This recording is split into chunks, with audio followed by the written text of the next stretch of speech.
क्या एआई कविता लिख सकता है? क्या यह एक उत्कृष्ट कृति बना सकता है, एक सिम्फनी रच सकता है या मनमोहक वीडियो बना सकता है?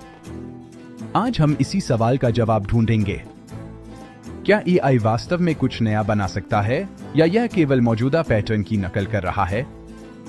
मानव कल्पना और कृत्रिम बुद्धिमत्ता के बीच इस बहस में कौन जीतता है? मानव रचनात्मकता भावना, प्रेरणा और अनुभवों से उत्पन्न होती है। यह अद्वितीय दृष्टिकोण और भावनाओं को व्यक्त करने की क्षमता है। वहीं एआई गणित और पैटर्न पहचान के माध्यम से रचनात्मकता तक पहुंचता है। यह शैलियों और तकनीकों को पहचानने और दोहराने के लिए विशाल डेटा सेट का विश्लेषण करता है। उदाहरण के लिए, एक मानव कलाकार कैनवास पर स्केच करता है, हर स्ट्रोक के माध्यम से भावना व्यक्त करता है। लेकिन एआई सूर्यास्त को महसूस नहीं करता, यह भविष्यवाणी करता है कि एक स्वप्निल सूर्यास्त कैसा दिखना चाहिए। तो क्या एआई वास्तव में महसूस कर सकता है? आइए एक व्यावहारिक तुलना करें। एक मानव कलाकार एक पोर्ट्रेट बनाता है और एआई उसी प्रॉम्प्ट से एक पोर्ट्रेट बनाता है। एआई कलाकृति तकनीकी रूप से एकदम सही होती है, जिसमें त्रुटिहीन समरूपता, प्रकाश और विवरण होते हैं। मानव पोर्ट्रेट हालांकि अपूर्ण, भावना और आत्मा को दर्शाता है। एआई पैटर्न की नकल करता है, जबकि मनुष्य उद्देश्य और इरादे को व्यक्त करते हैं।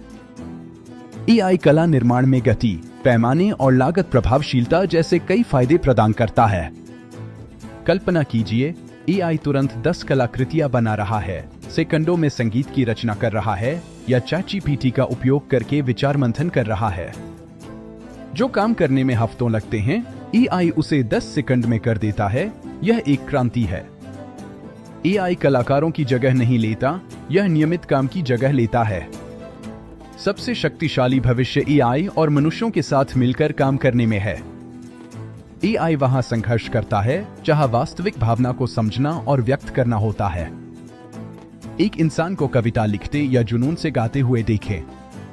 एआई उदासी को चित्रित कर सकता है, लेकिन उसने इसे कभी महसूस नहीं किया है। मानव रचनात्मकता अव्यवस्थित, अप्रत्याशित और भावनाओं से भरी होती है, यही इसे आत्मा देती है। 2035 तक कलाकार एआई को ब्रश की तरह निर्देशित करेंगे और लेखक एआई को अपनी आवाज से प्रशिक्षित करेंगे। रचनात्मकता खत्म नहीं होगी, बल्कि कई गुना बढ़ जाएगी। विजेता वे होंगे जो एआई का रचनात्मक रूप से उपयोग करना सीखेंगे। तो कौन जीतता है? एआई शक्तिशाली है, लेकिन मनुष्य भावुक हैं। एआई अगले कदम की भविष्यवाणी करता है, मनुष्य अगली दुनिया का आविष्कार करते हैं। यह एक दूसरे को हराने के बारे में नहीं है, यह एक साथ बनाने के बारे में है। कौन बेहतर है, एआई या मानव? नीचे कमेंट करें।